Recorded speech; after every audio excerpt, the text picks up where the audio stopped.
बिस्मिल्लाहिर्रहमानिर्रहीम। अस्सलामु अलैकुम व्यूअर्स, कैसे हैं? उम्मीद करती हूँ आप सब लोग खैरियत से होंगे।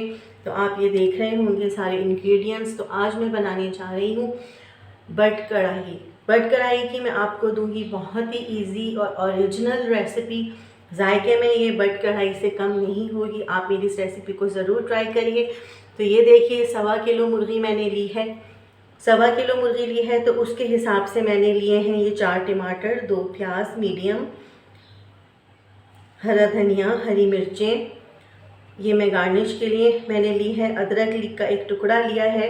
अच्छा, अगर आप पकाना चाहें बट कढ़ाई को मक्खन में तो आप मक्खन भी ले सकते हैं, या फिर आप मिला जुला घी और मक्खन साथ डाल सकते हैं। ये मैं आपको बताऊंगी ताकि टेस्ट किस तरह का आता है कढ़ाई में। तो ये मैंने 3 टेबल स्पून भर के लिए हैं अदरक लहसुन के पिसे हुए। 2 टेबल स्पून भर के ये देखिए ये मैंने लिया है क्रीम का, कोई किसी भी ब्रांड की आप क्रीम ले लें। 4 टेबल स्पून मैंने भर के लिए हैं दही के। ये हैं सारे मसाला जार। तो आप ये देख लीजिए मैंने 1 टीस्पून फुल भर के लिया है पिसी हुई लाल मिर्चें, 1 टीस्पून फुल पिसा हुआ धनिया, 1/2 टीस्पून नमक, नमक आप हस्बे जायका भी ले सकते हैं, साबुत ज़ीरा 1/2 टीस्पून काली मिर्च, 1/2 टीस्पून हल्दी और 1 टीस्पून भर के मैंने लिया है कसूरी मेथी का। तो चलिए आइए रेसिपी बनाना स्टार्ट करते हैं। तो मैंने पैन को रख दिया था चूल्हे पे। इसमें मैंने चॉप करके प्याज डाली है और थोड़ा सा मक्खन डाला है। इस तरह का सर्विंग स्पून भर के मैं डालूँगी ऑयल का। सारा मैं मक्खन में नहीं बनाऊँगी क्योंकि काफ़ी एक्सपेंसिव पड़ता है मक्खन में बनाना। तो ये देखिए मैं इसमें सिर्फ थोड़ा सा 1 टेबल स्पून बस मैंने मक्खन का डाला है ताकि खुशबू आ जाए। और बाकी मैंने ये लिया है सर्विंग स्पून भर के ऑयल का। अब मैं प्याज को करूँगी लाइट ब्राउन। ऑलमोस्ट प्याज जो है वो हो गई है लाइट ब्राउन। आप ये देख रहे हैं बहुत ही मज़ेदार सी मक्खन की खुशबू आ रही है। आप ये देख रहे होंगे कि मैंने थोड़ा सा मक्खन डाला है और काफ़ी सारा यानी कि 1 सर्विंग स्पून भर के मैंने ऑयल का डाला है, लेकिन खुशबू बिल्कुल मक्खन जैसी ही आ रही है। और ये मैंने डाल दी है सारी मुर्गी।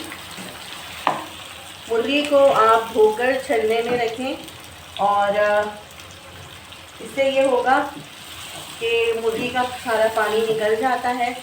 अब मैं करूँगी मुर्गी को इतना फ्राई कि इस मुर्गी का कलर चेंज हो जाए।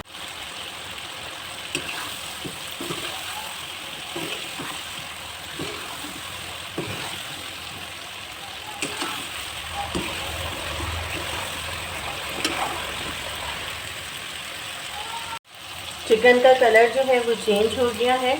अब मैं इसके अंदर डालूँगी अदरक लहसुन। स्टेप बाय स्टेप आप मेरी इस रेसिपी को फॉलो करें तो बहुत ही अच्छे रिज़ल्ट आने वाले हैं। मैंने अदरक लहसुन डाल दिया है जो कि मैंने लिया था 3 टेबल स्पून।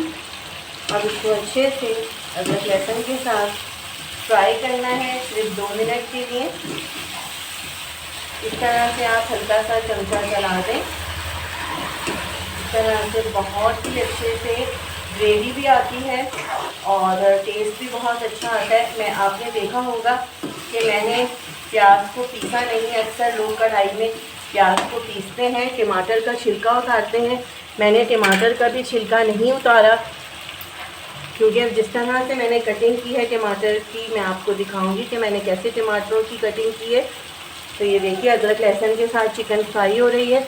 अब ये सारे मसाला जात मैं डाल दूँगी।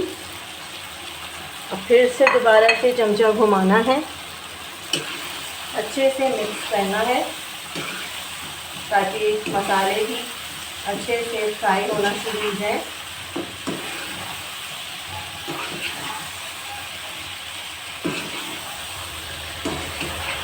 अच्छे से इसको फ्राई करें।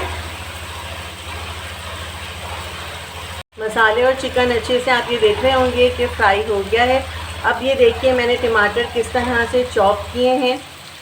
इनका मैंने आप देख रहे होंगे कि छिलका नहीं उतारा। और मैं सारे टमाटरों को डाल दूँगी। मैंने 4 टमाटर लिए थे 1.25 किलो मुर्गी के लिए। अब करना है अच्छे से इनको मिक्स। चूल्हे की आंच अब आप कर देंगे थोड़ी सी कम।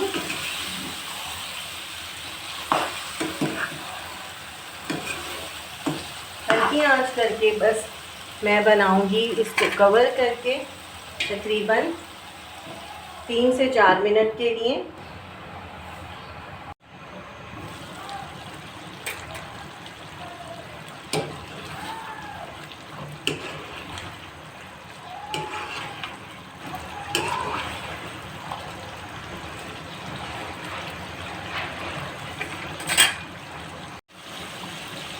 टमाटर आप ये देख रहे होंगे कि बहुत अच्छे से घुल मिल गए हैं, बिल्कुल मैश हो गए हैं और कहीं भी टमाटर नज़र नहीं आ रहे। टमाटरों का पानी भी अच्छे से खुश्क हो गया है और अब ये सारा मसाला आप ये देखते हैं फ्राई हो रहा है।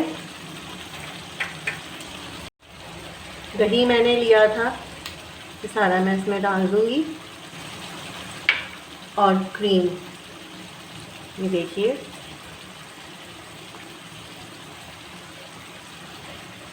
सारी क्रीम डाल देनी है और अच्छे से चमचा चलाना है ताकि अच्छे से तेज़ी के साथ जो है वो कढ़ाई में ये दोनों चीज़ें मिक्स हो जाएं।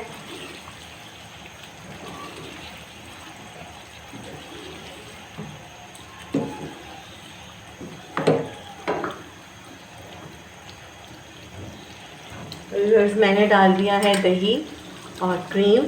अब मैं कर दूंगी इसकी आंच बिल्कुल हल्की और इसको मैं कवर करके तकरीबन 2 से 3 मिनट के लिए पकाऊंगी। तो ये देखिए व्यूअर्स, गर्मा गर्म कढ़ाई रेडी है। आप मेरी इस रेसिपी को ज़रूर ट्राई करिएगा और कमेंट्स में ज़रूर बताइएगा कि अगर आपने ट्राई की है मेरी रेसिपी तो कैसी बनी। मुझे दुआओं में याद रखिएगा, मुझे सब्सक्राइब करना ना भूलें। शुरू से आखिर तक ज़रूर मेरी रेसिपी को देखिए।